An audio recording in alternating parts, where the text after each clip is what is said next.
Today I'm going to talk about Cripmac. Full disclosure, I never met the guy. I don't know the guy. From what I do know about the guy, it's from social media and social media content that he put out. Um, Also in this video, I suggest everybody goes and watch this video first. Um, but also in this video is China Mac.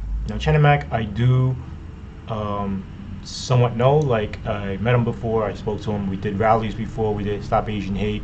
A lot of people in NYC has done Stop Asian Hate things with him. We've done food pantry stuff, giving out turkeys and rotisserie chickens during Christmas and Thanksgiving and stuff like that during the holidays. Um, he's become a community activist, and he's still, doing his rap thing. But he's one of the reasons why the Stop Asian Hate movement has become so big as it is today. Uh, anyways, Cripmac. Um, he's allegedly a gang member from what I see in the YouTube videos and stuff like that, and he's been arrested again, and he's on federal charges for gun possession. I believe he was found in possession of a ghost gun. I think the story goes that he was in a backyard barbecue in LA, because he's not allowed to leave LA County, which is important. I'll bring that up later. Also, he was in a backyard, and for some reason, law enforcement saw it. Because he was doing a live promoting his channel, saying, like, promoting collabs and stuff like that.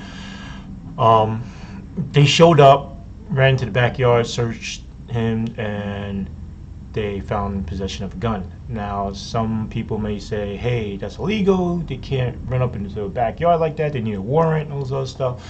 But according to law enforcement out there, he was on parole, and one of the parole stipulations is that he basically gives up all his rights for that kind of stuff. He's subject to search at any time,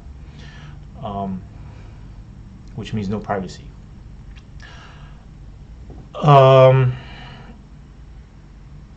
Couple things. They're saying that he's supposed to face like 15 years or something like that. And a couple things came up in this video where I want to touch on. Hits home for me. One thing is gun possession. Some people feel the need that they need to have a gun due to the safety, or their environment that they're in, where they feel the need to have one to protect themselves. Now, Cripmac, he's in a position where I believe he's one of these people where he legitimately believes that he needs a firearm to protect himself. He's not going around robbing people with it and stuff like that. I don't know him personally. I don't know what he does, but from what I've seen, he's not going around robbing people with it and stuff like that, or threatening people, because otherwise he would have been arrested for that and charged. Second thing is they enhanced the federal charges, which makes the minimum amount of sentencing, instead of 5 years, I think it's like 15 or something like that. which is the law, and it's well within the prosecutor's rights to do. But I feel like things should be different for everybody's situation, because everybody's situation is different.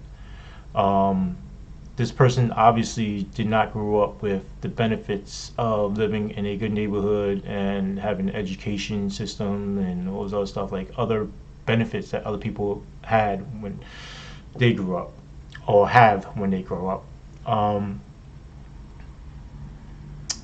The whole thing with the law, enforcing the law, is great. Big thing with enforcing law, but you have to understand this guy's situation. One, he's trying to change. He's legitimately trying to change. You see him on social media, and it seems like he's having fun and he found his calling on social media and like doing different things, and people are entertained by it, and they watch his streams and stuff, including myself sometimes.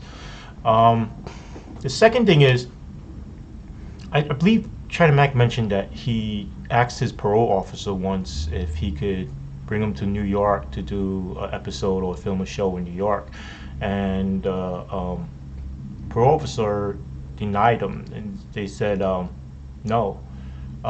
He brought an interesting point where it's like, how are you able to change someone if the system doesn't allow you to change your environment? Environment is very important in one's behavior.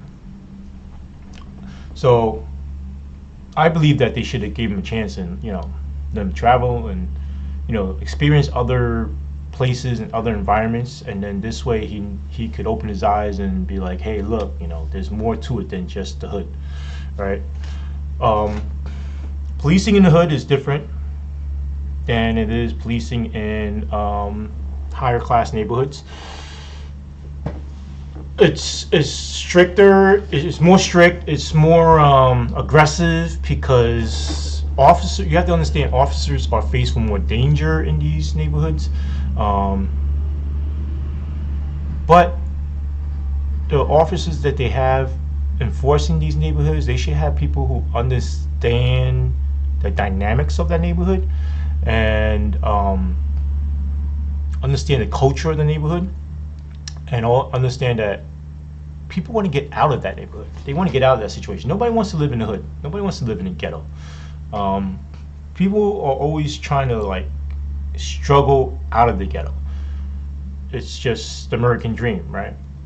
Um, but yeah, back to Cripmac. So apparently they're charging him stuff like that. Also, what came up was very important. How the DA's office, they usually overcharge you, and then they try to make a deal with you, and usually they hang those charges over your head to make a deal with you, make you plead guilty to something, even if you're not guilty of it, just to get a conviction. And if you reject that deal and you go to court, the penalty is usually higher from what they're saying in the video. Um, it's true. Is it fair? I don't know. I don't think it's fair. Um, I think that you have the right to prove your innocence no matter what, and shouldn't be penalized for it. But it's just how things work, right? And if you want to make change to that, then create some kind of activism to it. So not to get off topic, but also Cripmac, from what I'm seeing in the video, is that he's suffering from schizophrenia, paranoia, schizophrenia, which gives him the need or the want to have or the belief to have a gun to protect himself in this neighborhood. So, if you are from these rough neighborhoods, from the lower poverty neighborhoods and from gang neighborhoods and stuff like that, I guess you feel like you have to stay strapped, right? I've spoken to some youths, some young kids, young gang members when I was working in East Flatbush and Brownsville, and they say the same thing. So a lot of them are legitimately scared and just trying to survive. They feel like if they're not in the gang, they don't click up, then the probability of them not making it to like the 18th birthday is higher than not being in a gang. So that's why kids click up. They're scared. But yeah, my opinions of this is, there should be some compassion here. There should be some compassion. If the justice system is really created to help reform people and change people, then I believe that they should really look into helping each individual on their based on their situation. I mean, just don't get me wrong. There's some evil people out there that just want to create, they just love violence, love crime, love the whole gang life and representing and stuff like that, and going around robbing people with guns and so forth and so on. Those people deserve to get locked up, 1,000%. But some people, like like this guy, like if he's trying to make a change, like give him the opportunity. We need less people being violent out there, and more chances given out. He could also, he's also reaching a lot of like young people and stuff like that, and he could also talk to them and sit down to them and put them in a program where he's go around neighborhoods and there's like a scared straight program, like talk to the young kids and kids that are in gangs and stuff like that, and tell them, look, this is not the life. Like, he was given a chance, and maybe he can make a change for better. Well, that's my opinion on it. System Unfiltered. Peace and blessings.